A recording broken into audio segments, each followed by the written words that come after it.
This is the ones that are not highlighted are the ones that I'm going to review on my YouTube show again, and just give them all nothing but negative praise of being absolute garbage films. So trying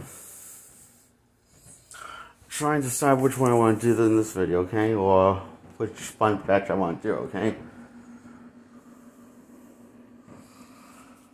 And I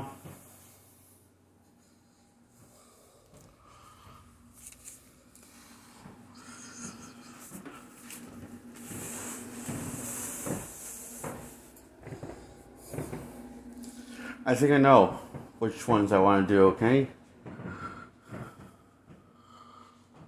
The first two Thor movies in Black Panther and why they are absolutely garbage. And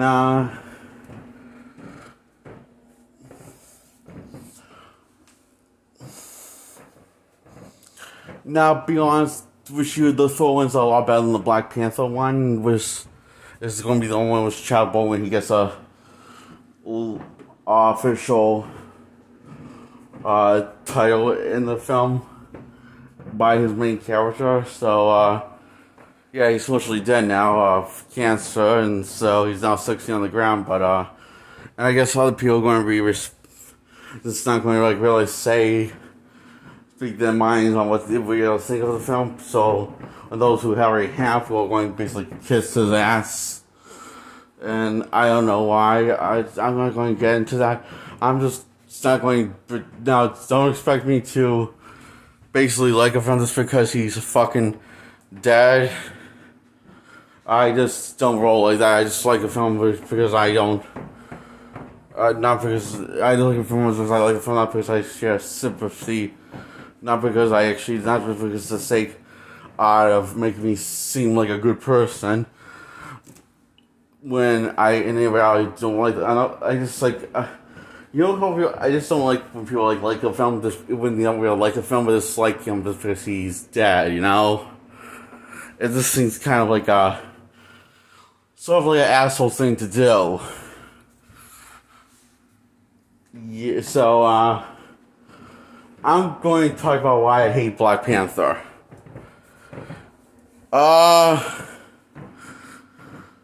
Pretty much everything. The convoluted story, the fact that there's too much story going on, and it doesn't have the runtime to back up to make it feel to give it a smooth, to make it feel smooth and flow right. Because the length is short, incredibly short, given how like convoluted the story is.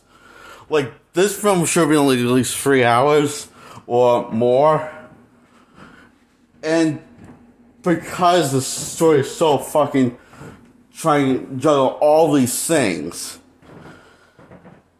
and if you're not really paying attention, you're just like going to be completely fucking lost, and your mind's gonna be fucked. Like I can pay attention to things like this. So and the protagonist of the film is more of the antagonist. Black Panther, like T'Challa, and the antagonist was more like the protagonist, also known who is Killmonger, played by Michael B. Jordan. Now, that's not a right thing. That's probably not the best thing they could have done, because it just sounds kind of stupid on paper, and it's stupid in the execution too. So,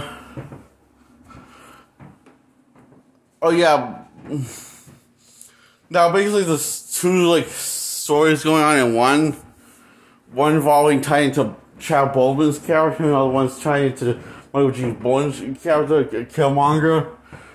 Killmonger has a much better story to tell than Chad Boseman's Black Panther T'Challa has. Period. However, the writers only decided to make give the majority time to Chadwick instead of the actual more interesting character, which to me seems like he's kind of the protagonist of the film. In hindsight, when we really look at the story, I mean, the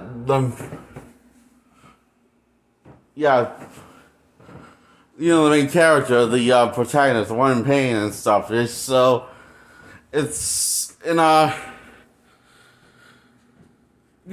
don't know why we should feel bad for Chadwick, other than he, lost his father, boo-hoo, boo-hoo. And, same year, takes on the mantle of being Black Panther, after he's already taken on the mantle of Black Panther. In a duel. This goes down in Wakanda, after he guns back to Wakanda for his Samuel becoming king, and only one person challenged him, loses, sadly, fairly, although the person put up a better fight than Chadwick Boseman did when he went up against Killmonger. Yet he thinks he can just, cheat and get back the title despite that, because he's not dead. Yet, even though he lost the challenge wasn't supposed to kill him, but the challenge was really supposed to have him lose the challenge. Doesn't mean he has to be dead to lose the challenge for Killmonger to get the Black Panther title. So, and technically Killmonger did kill Black Panther. He just got the magic sunflower seeds, or whatever they call it, that grows only in Wakanda, that brings him back from the dead to resurrect. So he's risen, basically, from the dead, basically. So he's technically, that's a zombie, or sort of complicated. He's risen from the dead. So and also the thing with Claw, when he wants to get vengeance on Claw and bring him to justice on trial for Wakanda and get executed. Fails the mission. He gives this guy his word that he won't fail the mission. And he fails it when he comes back, and he comes empty-handed. Oh, and he brings an American, which is actually considered the treason by his own law. What the fuck? By the whole Wakanda law, you're not supposed to bring any outsiders that are not from Wakanda, or have lived in Wakanda. So he's committing treason because he just exposed this American just to save his puny life after he disrespected the living fuck out of Chadwick as a king, and by poking at him and putting him in his place, and Chadwick lets him walk over him all like a rug.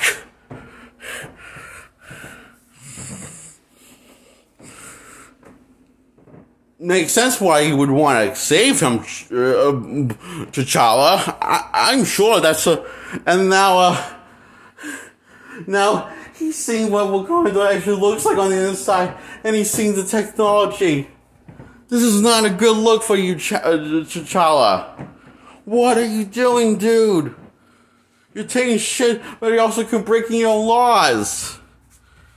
And this is for someone that doesn't really know you that well, or even gives a shit about you. But you just give a shit about him because the script says so, for you to give a shit about him. It's like, why? Who wrote this movie? It's like, things go south when the Killmonger comes after killing Claw, and offering him as a peace offering his corpse, for him to be for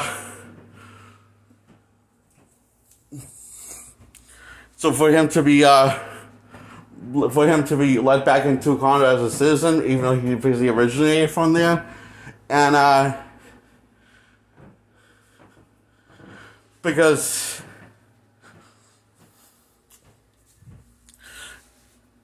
father that got executed by T'Challa's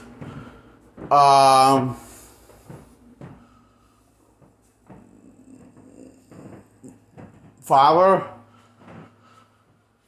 executed Killmonger's father years ago, many decades ago, when he was just a boy and he grew up in the orphanage. And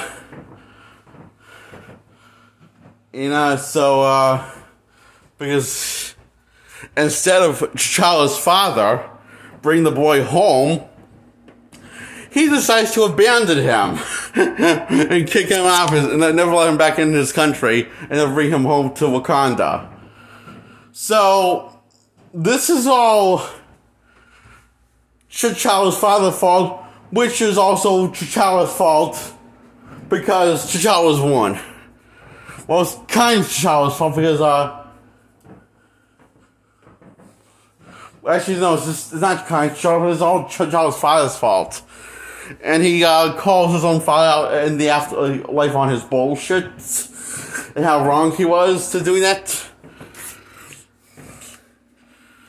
So then in round two of the battle they have together, after T'Challa loses miserably and mortally wounded and bleeding to death, and is advised by this guy to not move his weapons, he'll just bleed in a matter of seconds. And we run out of our blood. The surgeon knows the only thing that's keeping him alive and is like unstable, you know. So that's why he has to use this power plant that makes him risen from the dead. Blah blah blah. And goes round 2 and wins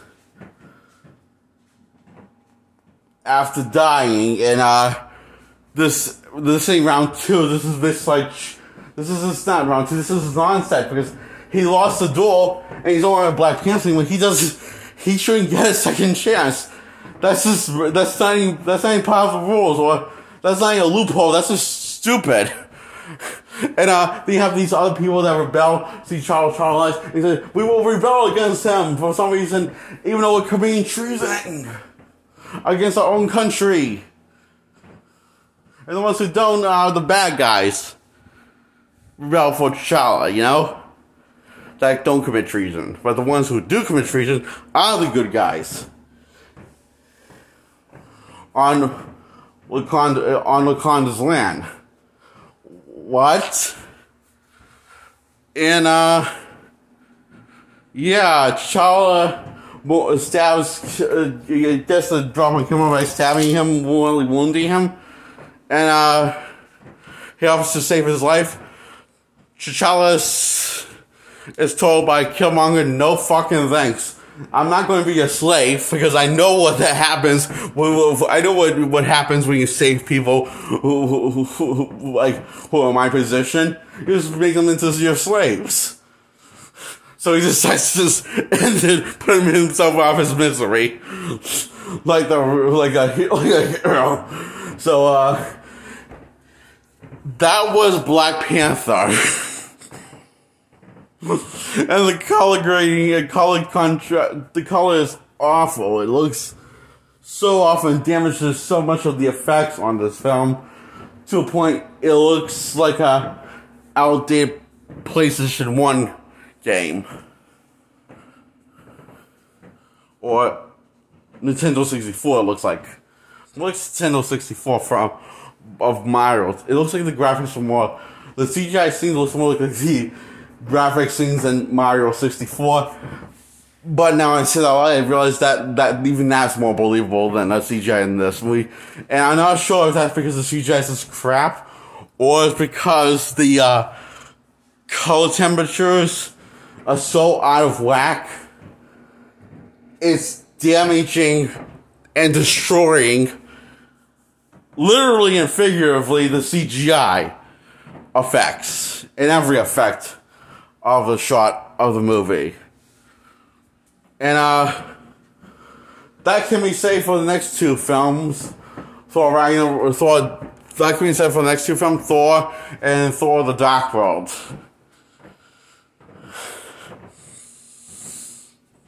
Oh god, and so Black Panther gets a 0 out of 10. And so does the next two Thor films, gets 0 out of 10. Thor the Dark One and Thor. Now I'm going to talk about those ones. So Thor, he commits treason by attempting to talk to the Frost Giants of why they broke into Asgard, but then they piss him off, calling him a little princess, and gets in a fight, he loses control of his ego, then gets banned for Asgard, then falls in love with Jane Foster, and turns out the twist in the third act, we find out that Loki was the one that let the Frost Giants into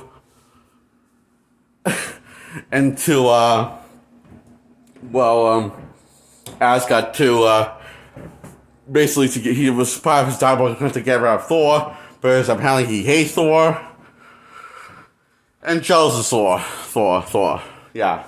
And this is after he finds out that he's a Frost Giant himself and was taken in by Owens many years ago when he was just a baby.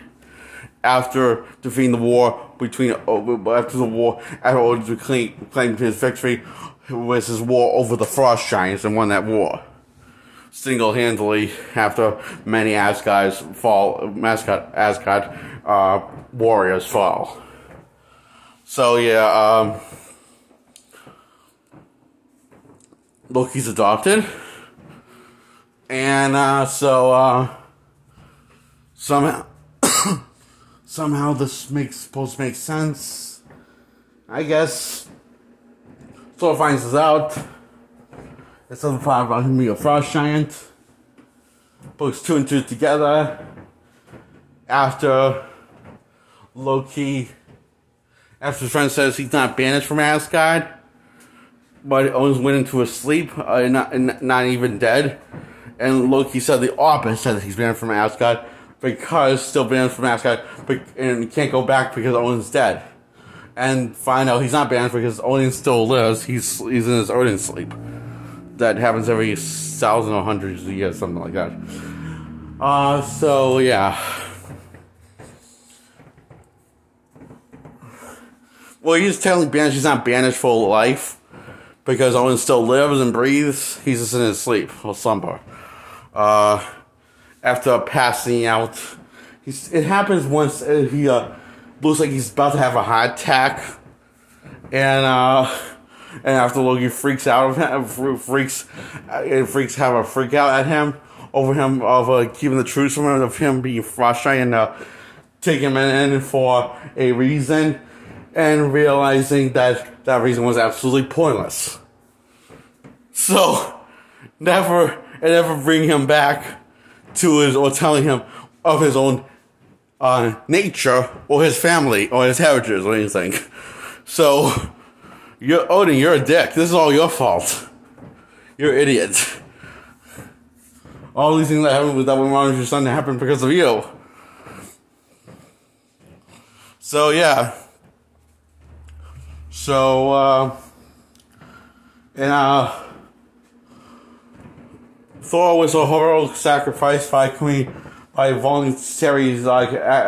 voluntarily offering Loki his life and taking it. He gets his powers back and no longer banned from Asgard. He is now the god of thunder again. And his hammer comes back to him, and so does his comic book uniform come back. Most of it. In the comic he wears a helmet with wings on it. A Viking helmet with wings. So it's kind of part of it is missing. Of course, we saw his helmet in the opening scene, just so he could take it off after he was given the hammer, and promoted Guardians of the Nine Realms. And promote the god of thunder who wields the hammer of Thor. Blah blah blah. So he takes down the Loki's machine, then teleports to Asgard. After Heimdall, for some reasons, after after the Heimdall delay and breaking free from the ice, and for some reason doesn't teleport Thor away from Midgard. That's what they call Earth. The room that Earth is in. So, but he breaks free from the ice, teleports him out of the Midgard and back to Asgard. Leaves Jane behind in the love of his life, and after she and her awful friends realize that he's not actually a crazy wacko, but he's actually telling the truth, and not only telling the truth, but he's right about his truth in his version of the story that he is the god of thunder. So, yes, yeah. And, yeah, so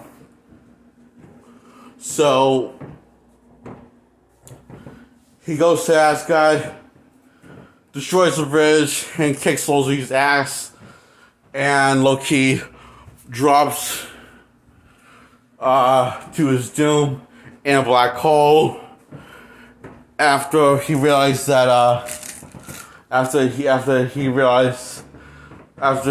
Odin decides, or Odin drops him a black hole. I can't remember, okay, this part of the movie. But anyway, so, Loki prepares that, but it turns out, it's just a cop, he's going to be the main villain of the Avengers movie that, for some reason, possessing, Thor's friend, and all that possessing Thor's friend, and the Avengers movie, the first one, it's complicated, it doesn't make sense. Why does it fucking matter to you people? I don't know. I don't know why this would matter to you, because this retcon, this clip, this end credit, post credit thing. So just tell people, just forget about it. It's not going to matter. It's not going to tie into the same thing. So, yeah. And, Thor misses grieving over loss of his brother, who he thinks dead, and over his love of his life, Jane, and missing her, and he can't go back to Earth yet because the bridge connected to the Bifrost, that's a rainbow bridge, is destroyed by Thor's might, so he can save the 9 realms, even though he wouldn't be able to see her for a while, for a long time, maybe even ever. But that gets retconned because he is easy to see her. He's easily to teleport to Midgard again somehow with the power of the hammer, I guess. I don't know. But why didn't he just do that in this movie to go see her? So therefore he doesn't see it till, I don't know, a few years later. And the Avengers movie takes place supposedly in the same year the first Thor movie took place, so yeah. So yeah, she sees her after the first Avengers movie, 2 or 3 years later. But I know that because Thor in the Dark World says how long he was gone for in the post-credit scene before he comes back to just Jane Foster and be with her, only for them to break up in Ragnarok off screen. Yep. We wasted 2 stories developing that romantic relationship that meant so much to Thor, only for them to break up in Ragnarok and make a better Thor movie because they weren't the couple anymore. So, and so Thor movie, the first one gets a 0 out of 10, blah blah blah. And also the Dark World takes place after the Avengers event. And after, I guess even though Bifrost says he doesn't want to see it, but acting like he can't see it because he's a god. But I don't know why. Why doesn't he just go see her? I don't know. The bridge that's connected to Bifrost obviously fixed. But why doesn't he see it? I don't know. It's stupid. Lazy writing, what it is. Lazy writing. I mean, that was limit before, now that's no longer this one, so you can see her whenever it feels like, but, he sees her when Heimdall can no longer see her, and teleports to Midgard. Then she, disappears for 10 or 12 hours in this other realm, where she absorbed by and she was all the power of this infinity gem thingy, one of the infinity gems, infinity stones, and Thor knows, Thor takes the Asgard because anyone touches her seems to get really hurt, so he takes the Asgard, see if what the nurses and docs can do to see what's going on with her, why she now everything in Thor father doesn't listen, and because he's an arrogant fool and old dumbass man. Then someone listens to reason until he puts his people in danger, and realize, holy crap, Thor's not crazy. Oh boy, fuck off, Thor, father, Odin's son. You suck, Odinson.